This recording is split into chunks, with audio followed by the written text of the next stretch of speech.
Everyone, welcome to our show. Good people, welcome. By the way, I don't want to discriminate bad people. Welcome to our show as well. Anybody, welcome to our show. Today we discuss about new product launch, development, and I'm excited to discuss this topic with Andrew Deutsch. How are you? I'm great. It's good. Thanks for having me back on.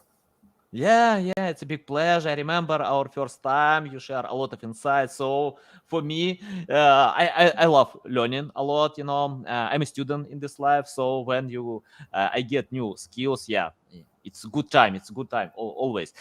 Before we start, just remind our audience about you, your background experience, and why you decided to pay attention with product launches and development.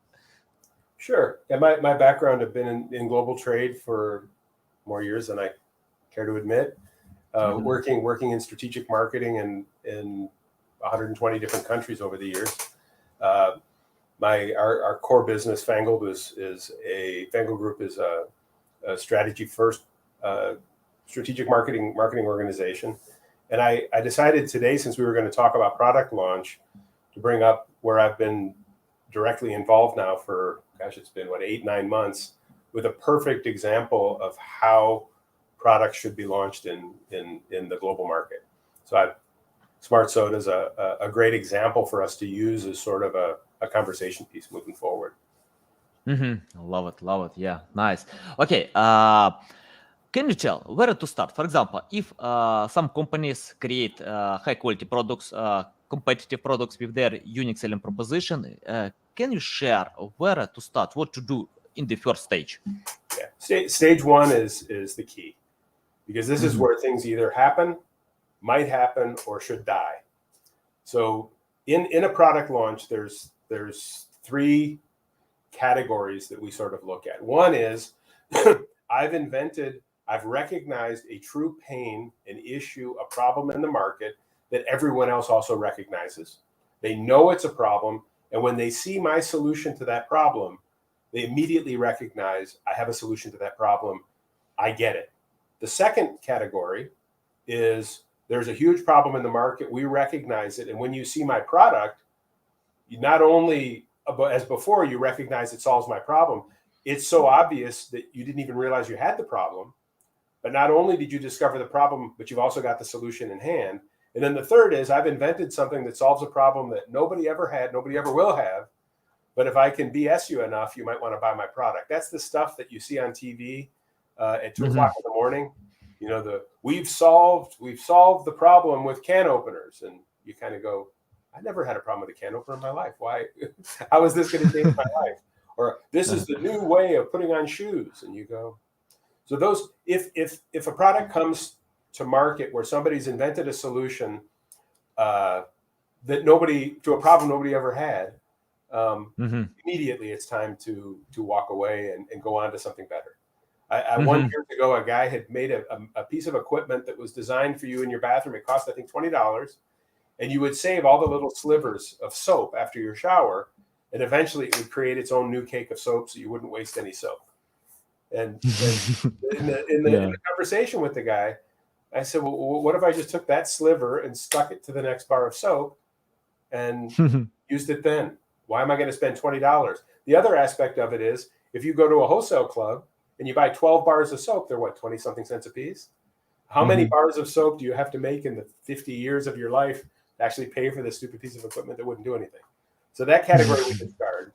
Now, the second category, which is that I didn't know that I had a problem, but when I see the product, I'll recognize I do. Best example in the world was the iPad. No one really knew that they needed something like that. But as soon as people saw what it could do, they started to recognize all the problems it could solve. And it became a great product launch. Those take a little bit longer because you've got to have that buyer's cycle where they start to recognize that those problems are there. Years ago, they put water dispensers in the front of refrigerators. And people were like, gosh, that's novel. But then they went, wait a minute. Billy drinks out of the water bottle. There's breadcrumbs in the water bottle. All the other ways that we got cold water out of the fridge, what a great solution. And it became a major selling point in refrigerators. There are many people would never think of buying a fridge that didn't have a chilled water dispenser because they want chilled water. So that's sort of that second.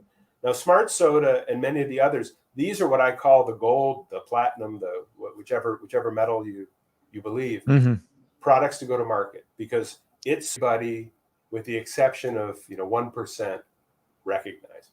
Sodas and most of the beverages in the market just aren't good for you. The other is a known problem. Like, for example, at the convenience store, 20 years ago, you would walk into a convenience store and everybody's walking out with a big grog, the big gulp from the 7-Eleven world or the big freeze or whatever it was, because the fountain was the king, and that's where convenience stores made all their money.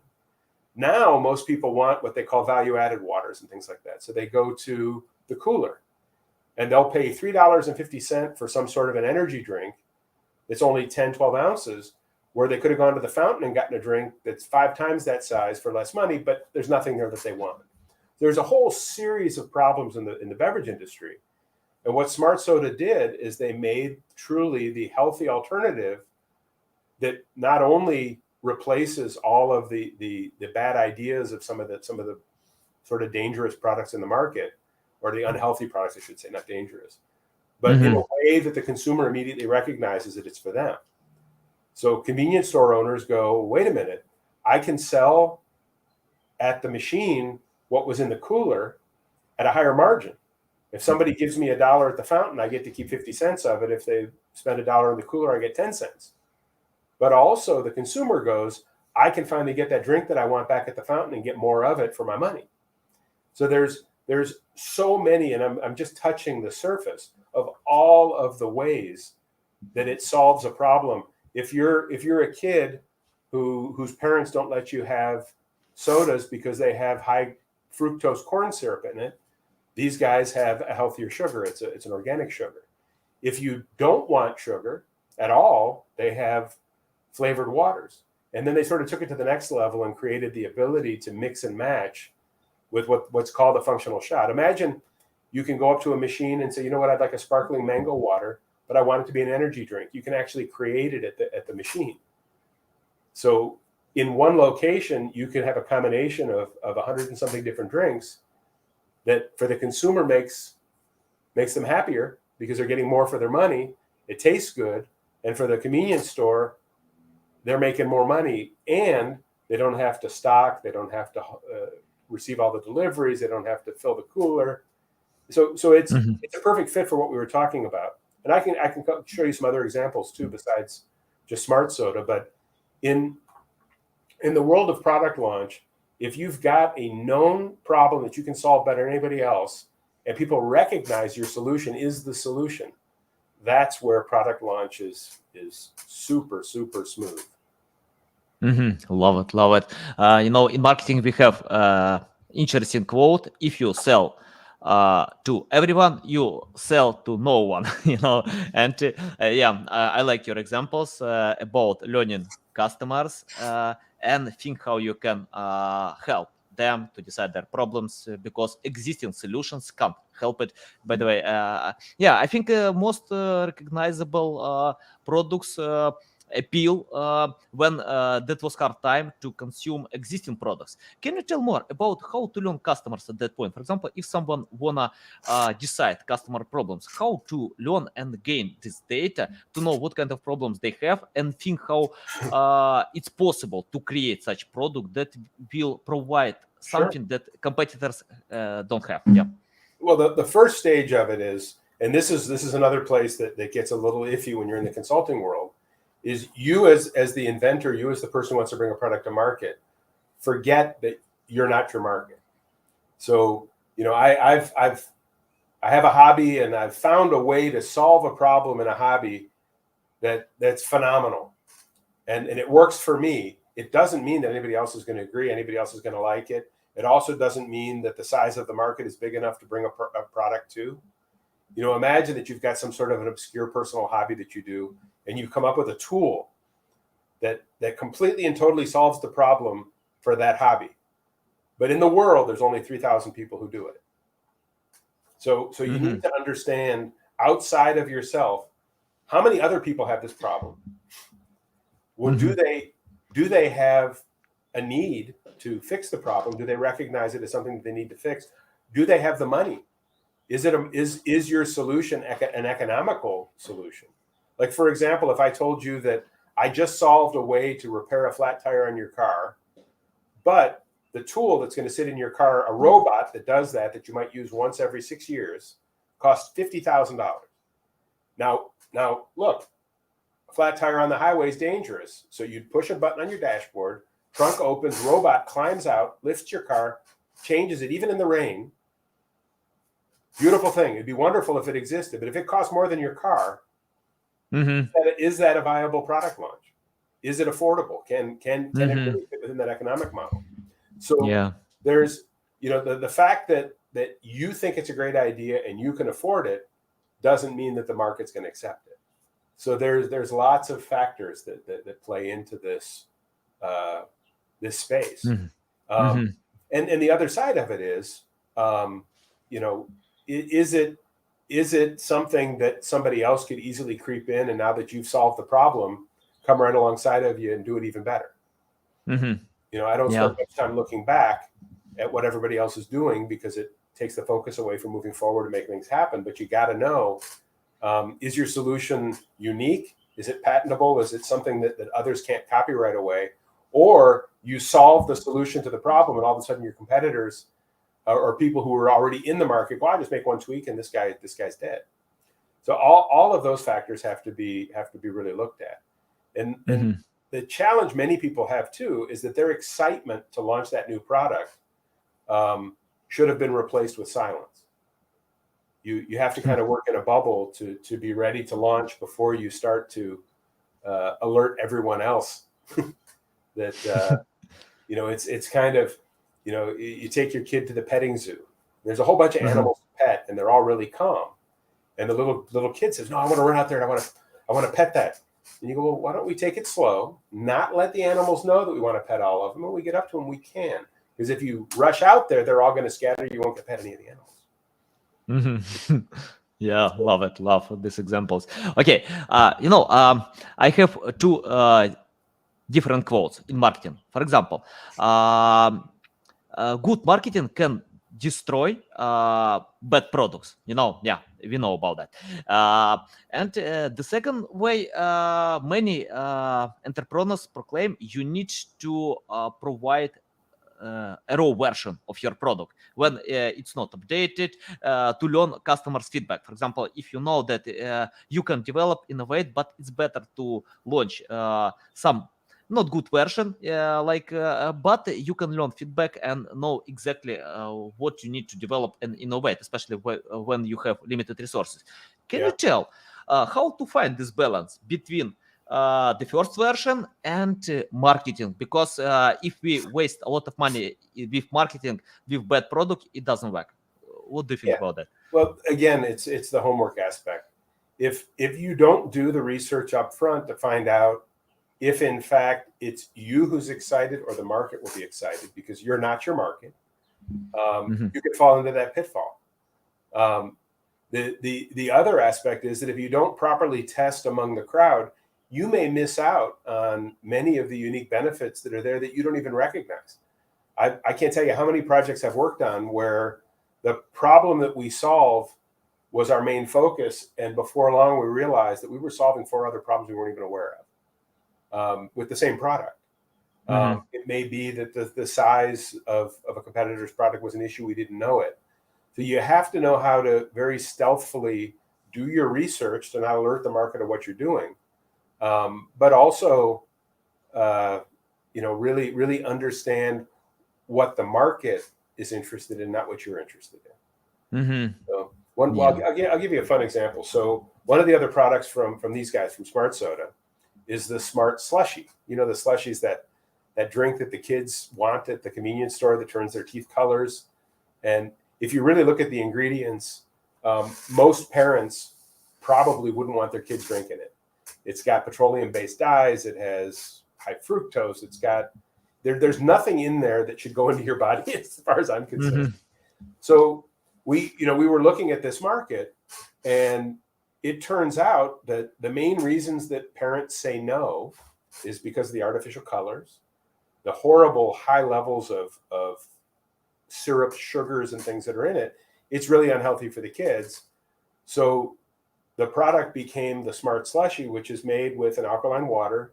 It's made with more natural ingredients, and it's made with either organic cane sugar or a diet, which is not one of the mystery sugars. So now, as it's starting to go to market and it's starting to grow in the market, we're discovering that really what we've created is the only slushy in the market we're aware of that parents want to say yes to. So once we figured that out, how do you market it? Well, let's talk to the kids. The kids are the ones who go, hey, mommy, can I have a slushie? Mommy says, no, those things are awful for you. Your tongue's going to be purple and you're going to be on a sugar buzz because you're going to spike from the fructose. You can't have it. And the kid goes, but mom, it's a Smart Slushy. It's made with alkaline water. It has organic sugar in it. It doesn't have those horrible colors and chemicals. And the mom has to go, oh, well, and it turns out that lots of kids who previously weren't allowed to have them now can have it because it's not a health food. It's got sugar in it. It has organic cane. But if you're going to give your kid sugar, at least make it a sugar that doesn't come out of a chemistry set. So it's that process, and it was almost sort of an unknown when the product was first contemplated. It began as what else can we put on the store shelf at a convenience store, and then as we did our research and we started talking to the market and looking at flavors and looking at how it goes to market, we discovered this nuance, which actually became the central focus of how you market that product. Finally, a slushy parents want to say yes to. Love it. Yeah. I think, the error of lazy marketers is that, when you share all these insights, I understand that it's the process, when you research, spend time, get valuable insights, and you can add them. Can you tell more about technical aspect of research? How to do it? For example, do we need to speak with customers, search on social media, rely on tools, or any other things that can help to provide high quality research? It's a good question. One of the things that always gets overlooked too is to look at existing patents and things that are out there, protections. Because I've seen projects go to their death when they do have a new solution to something, but not to the point that it doesn't infringe on an existing patent and could become a very financially dangerous move. The second is to really understand the scope of the market. If you're making a product, for example, I don't know, let's say for the sport industry, it's an accessory that goes on leisure kayaks. I don't know, I'm just picking something out of the air. You need to know how many kayaks are registered or in current use in the US, how many new ones get sold every year, how many leave the market, what is the total scope and scale of that market, and of those people, what are the price points? Because if you come out with a product that costs, I don't know, say $500 for the kayak world, most kayaks maybe are sold for less than that, and your accessory becomes a ridiculous piece of it. Maybe what you've got is something that can go to that whole market. So not only know the whole market, what of that market is attainable based on what you believe that would purchase it and have the capability to purchase it. Then you really want to look and make sure that there's no regulatory issues with bringing it to market. Are you creating something that might not pass consumer testing, that might have some sort of nuance to it that would give it a negative, that in today's world that has some sort of cultural significance that would be a problem? There's all of those aspects. In the old school days, you'd want to do focus groups and things like that. Now there's more modern sort of proprietary things that we do in our company to test products in the market in a different way. You don't want to over test so that you spend all of your time, spend 6 months trying to aim, and then by the time you go to shoot, the game is over. But at the same time, you kind of have to do enough of it to know that you're making the right choice. So I don't remember exactly how the expression goes, but it's, don't ever let perfection get in the way of good enough. Yeah. I always sort of move a little bit better than good enough. I don't need perfection, but I really want to understand and trust my data before I make major financial decisions. Yeah, you remind me a book about Jeff Bezos, and on his meetings when his team spend time with researching and provide insights and share, we need more time to test, to analyze, to gain data. And he replied to them, no way, guys, nobody knows what works. It's better to test, it's better to act, and we can analyze it works or not. So I think, it's better to find the balance between research and over research. I think it's the same with overlearning. When someone overlearn and do nothing with acting, it doesn't work. You can read 100 books how to play soccer, but if you don't play soccer, you can't be good soccer player. So it's and more. There's something to be said too, and I'm a big proponent of what we call the pilot program, but it's not always viable. If doing a pilot program requires you to spend millions of dollars in tooling and everything to make prototypes to go to market with, sometimes it's not viable. So you have to kind of do a cost analysis of whether it's worth it. But to be able to choose a very specific market and play before you go global is a very, very powerful way of making things happen. So I would say out of, I don't know, maybe 100 product launch projects that we've done through my career, I bet you 80% of them we've done to some degree a pretty advanced pilot program, and maybe out of that last 20, 10 of them we did a limited one just to make sure. So and the other is, when you've got prototype stuff going on, as long as it's a functional prototype, being able to take it to a variety of different audiences and get the proper feedback can also be a great tool. Nice, love it. By the way, big companies like Instagram, YouTube, or I don't know, any companies, and they check out new features with some countries, specific country. For example, Instagram Reels check out in India the first time. Google can provide new features in the US or Canada. So they choose one country, learn feedback, and then move globally. Totally the same. In the digital space, test marketing and pilot programs can be significantly easier than when you're actually manufacturing and building or producing an actual physical product. It's the everything that we've talked about sort of shifts a little bit in a different direction. It's also a lot easier to do group testing in the digital space without alerting your competitors, because it can be done in a very secure sort of way that you can't do. If you ever watch, like when the car companies have a new model, they go to the trouble of wrapping it with vinyl wrapping that have all sorts of printing on it in a way that make it impossible to get a good photo, because it's so public. These guys have drones and they have everything trying to take pictures of the test tracks. In the digital space, you can be a lot more obscure and I can't get the right word, but covert.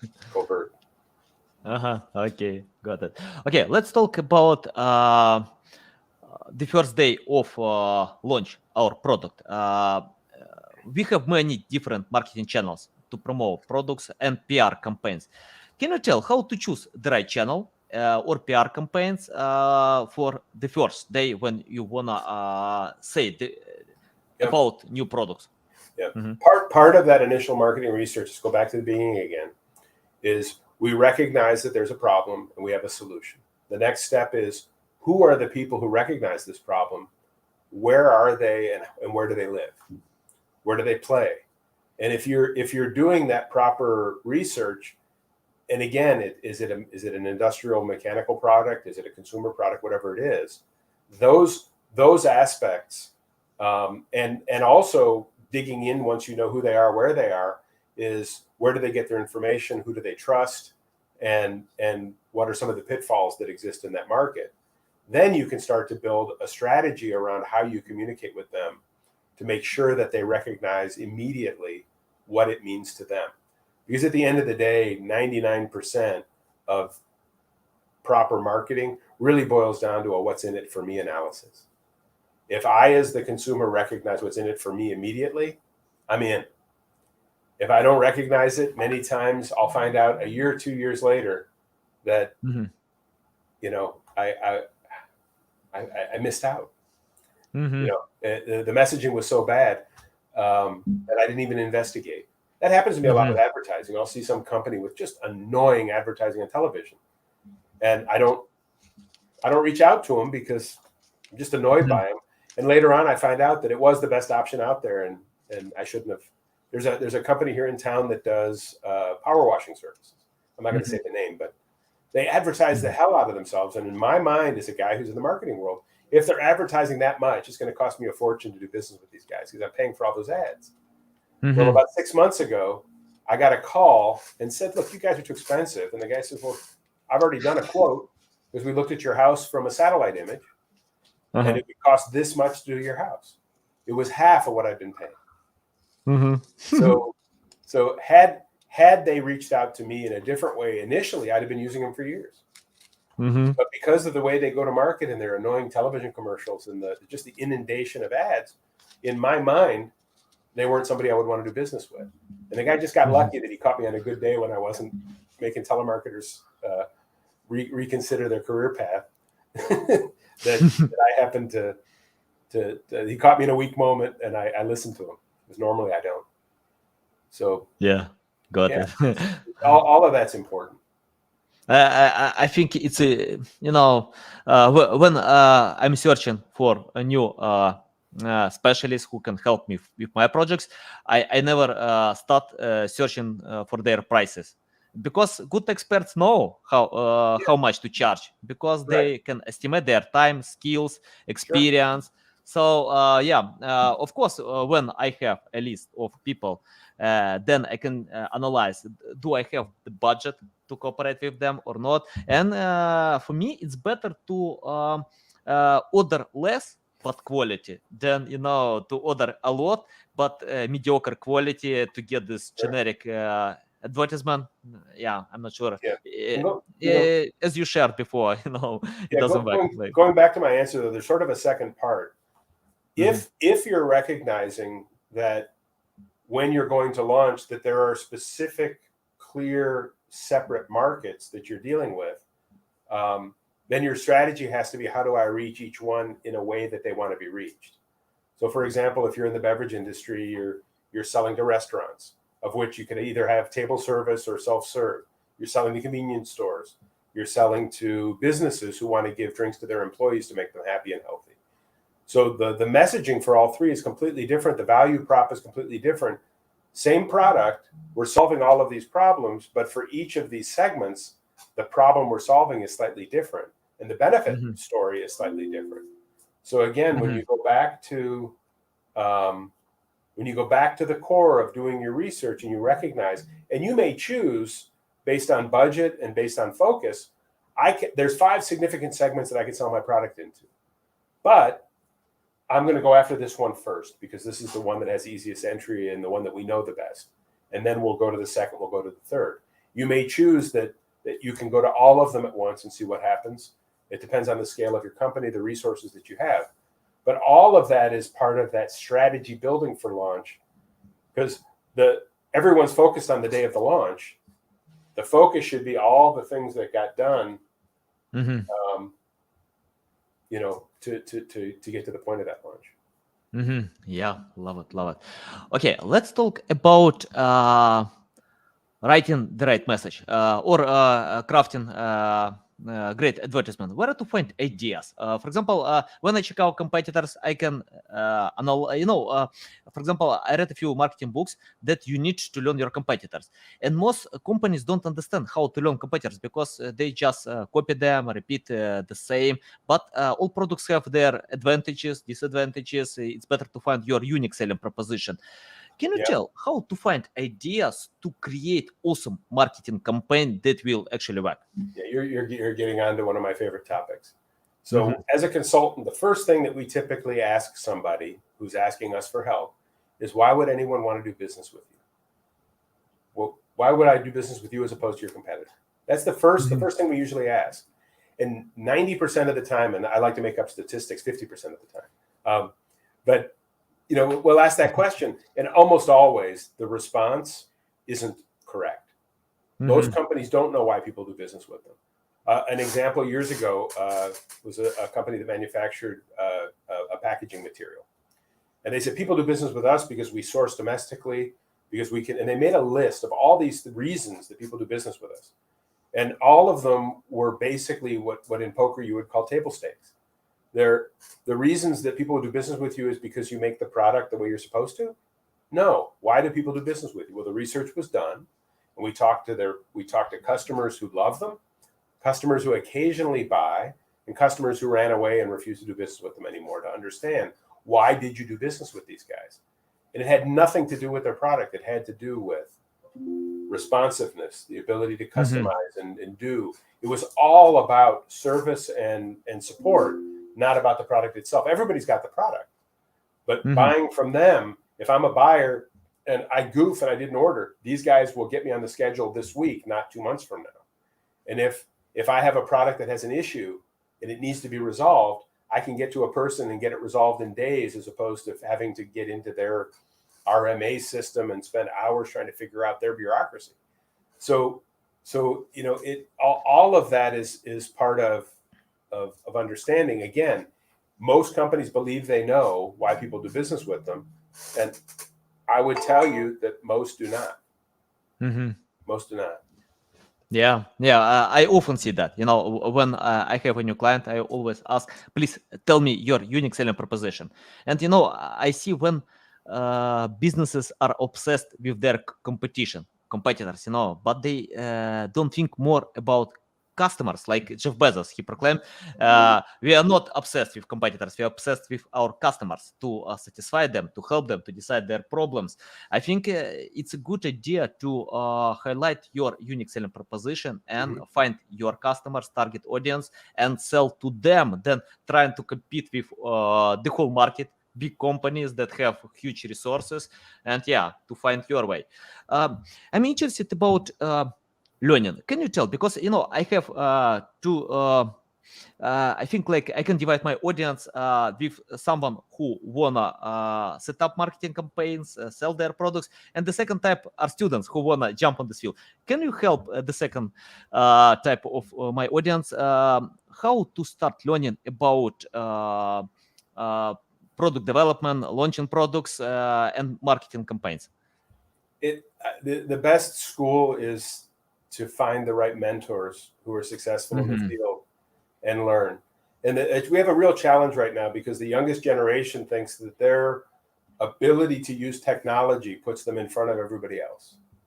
But I'll tell you, those skills are tactical and change every day. So right now, the tool that I'm using for marketing is X, and it's this automated marketing system, and it's getting me thousands of leads a day, and this is all happening. The technology is going to change next week, and now I got to learn a new tool. The tools aren't what make you a great marketer. It's knowing how to use the tools.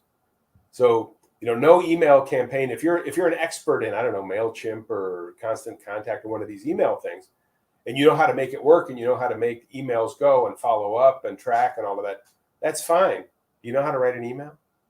You know how to get someone in the first 5 seconds to go, I got to read the rest of this and not just hit delete.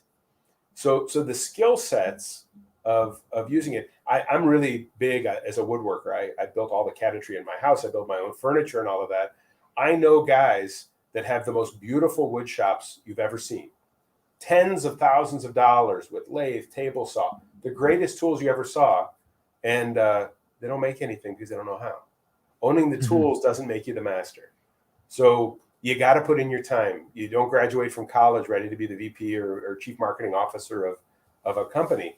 You really have to pair up and find somebody who's been successful in the field to understand the underlying concepts of how these things work. Because that's where things get ugly. I've got this great marketing tool and it's not making me any money. And well, of course it's not. It's like implementing a CRM in a business. If you let the IT guy do your CRM from zero, they've never sold anything in their life. And now you've got a guy who understands and all the switches work properly, but is it set up to really be the companion to the salesperson to be able to manage all of the resources and customers and be able to convert their pipeline? So that there's no substitute for mentorship. If you want to learn to be an expert marketer as a strategist, which is where the executive world of marketing lies, it's easy to be a tactician. Anyone can learn that new software. I struggle with it sometimes because, a new tool will come up and the implementation of the tool is the problem. I know what I want it to do. I just don't know how to make it. So I get a kid. And I use that kind of facetiously because they're not really kids. But I get someone who's new and knows how to play with the tools to get that set up. But I know it won't work without the expert research that's been done by the team and the copywriter who's the expert and the graphic designer and all the people who create that message that really speaks to what's in it for me in terms of the customer. Love it, love it. Can you tell how to find this mentor? If someone wanna find and don't know how to find. Yeah, I mean, you if you've got a job somewhere, instead of just sitting at your desk and playing with tools, reach out to that person who's a leader in the company who does it. If you're in a company where there isn't someone that can mentor you and help you grow and teach, you're probably in the wrong company. And the other is to become part of marketing groups, through networking, you meet people, get people in confidence, let them know, I need a mentor.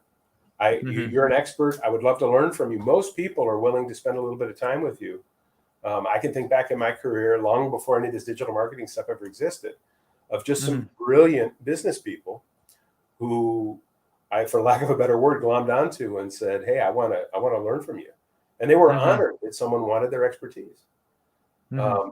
There's lots of ways, but you have to reach out and get it. Nobody's going to tap you on the shoulder and say, you know what, kid, I think you got some potential. I'm going to mentor you. If that happens once in 1,000, I'd be surprised. You have to go out and get it.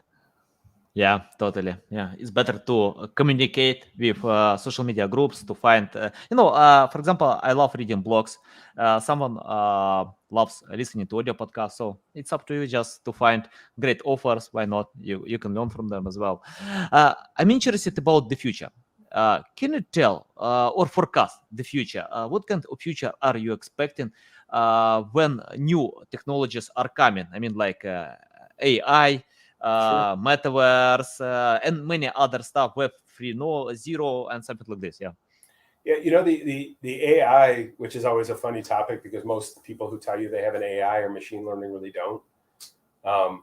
But the true AI is going to be the future of marketing, because we're going to be able to understand, based on past behaviors and based on personas of our customers, what makes sense to them and what doesn't. I've talked about this a bunch of times. Imagine, 20 years ago or 10 years ago when the internet was beginning, and you would go to a big box retailer and you bought, let's say you went to Home Depot and you bought a gas grill. Now, for the next 6 months, when you would start getting emails, they'd be sending you you bought a gas grill, so I'm going to show you the sales on gas grills. And people were like, well, wait a minute. I already have a gas grill. Why are you sending me these ads? I'm not going to buy another one for years if it's a good grill. Otherwise, it's bad. Then the next phase was, well, most people who bought gas grills probably need spatulas, and they probably need a cover, and they might want patio furniture and things like that.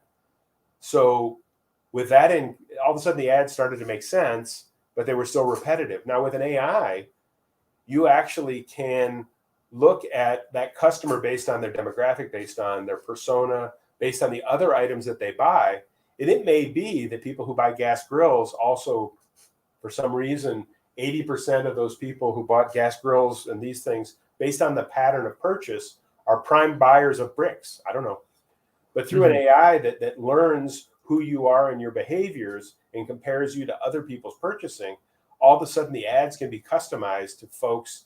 And by the way, if it's a true AI and it suggests bricks, and everyone who they thought would buy bricks, nobody bought them, the AI learns and says, maybe we need to go to another category and do different things. So with advanced data technology based on looking at the persona versus behavior and other things, that's really the future of that consumer market space.